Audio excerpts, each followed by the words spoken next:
I'm Dawn Sherry, Vice President of Clinical Services. And I'm Tom O'Neill, Vice President of Program Development. We're so glad you've joined us to learn about our center's in-person visitation process for your loved ones. We're delighted to tell you that we're now able to welcome you back for general visitations with your loved one. Our admissions staff are standing by to assist you with scheduling your appointment. That's right, Tom. The state of North Carolina has determined that the public response to COVID-19 has progressed to the point where long-term care centers may now be reopened to visitors under carefully controlled guidelines to ensure the continued well-being of our residents.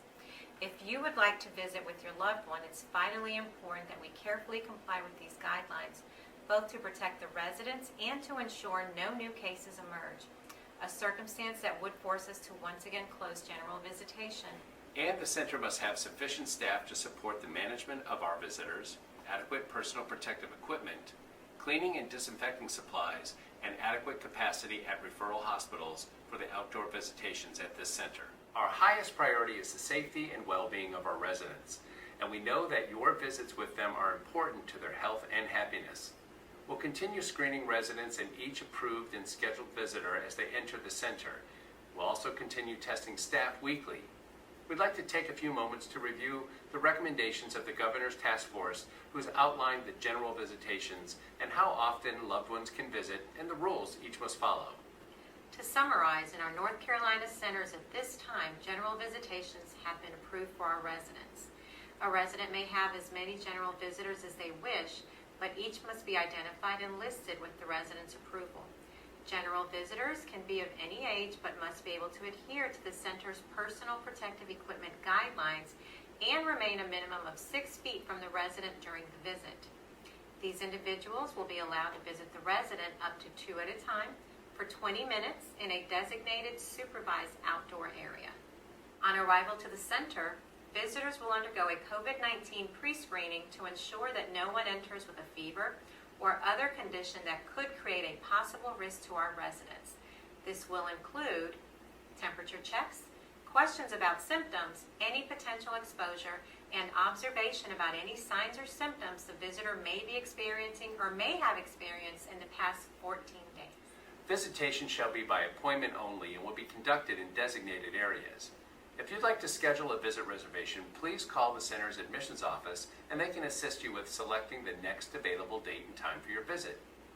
When scheduling the visit reservation, they will ask you for the resident's name, your first and last name, your email or cell phone number, the date and time for your visit, and the type of visitation. You should expect a reminder phone call or text or email 24 hours before your visit as a reminder. You can call to set your appointment anytime between the hours of 9 a.m. and 5 p.m. Monday through Friday with center supervision. Scheduled visitors should plan to arrive 15 minutes prior to your appointment, which will allow for proper screening and education before your 45-minute visit. Visitors must ensure social distancing at all times and demonstrate proper hand hygiene.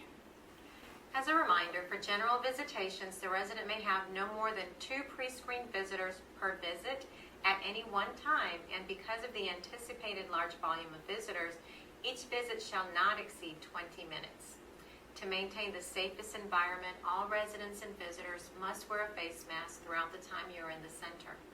If someone is unwilling or unable to meet this requirement, they should not plan to come into the center, and all visitors shall participate in education of the center's infection prevention and control policies, along with return demonstration of proper hand hygiene and acknowledge understanding and adherence to the center's protocols.